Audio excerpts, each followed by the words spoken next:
So I wanted to take a video of my air setup. Currently configuring this compressor. I just got it in November. This is a 10 horse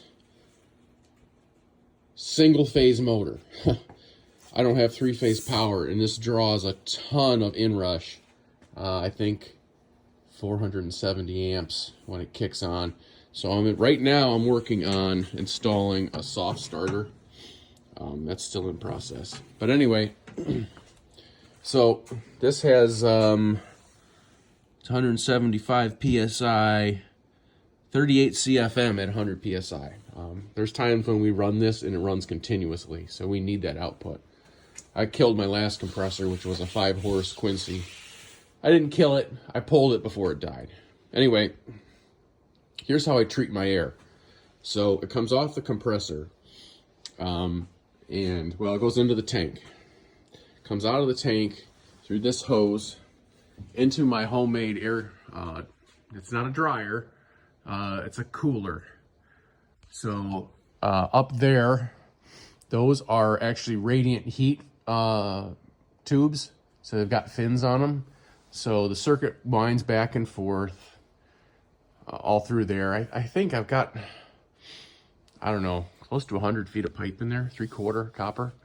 Anyway, so each leg drops down to a drain. So it loops, drains, loops, drains. I've got four drains. When the air leaves here, and I can bypass the whole thing. If something leaks, I can bypass it. Anyway, it leaves here, and it goes into this compressed air dryer. Now I bought this when I had my old compressor, so it's not quite rated at high enough CFM, but by the time it's cooled here, and then it's cooled more here, I'm gonna say 92% of the water out of it. When I crack these valves, which the finished air comes in here, and this copper pipe drops down.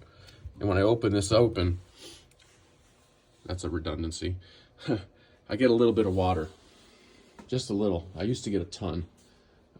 So my compressor has an auto drain on it. And then my auxiliary tank has an auto drain on it as well. Auto drains are awesome. I highly recommend them. Save your compressor. Eventually, so here's where the air comes into the compressor. I'm gonna take the air from here, from this line, so right off the pump, and first run it through the cooler. And then the dryer, and then put it in the tank.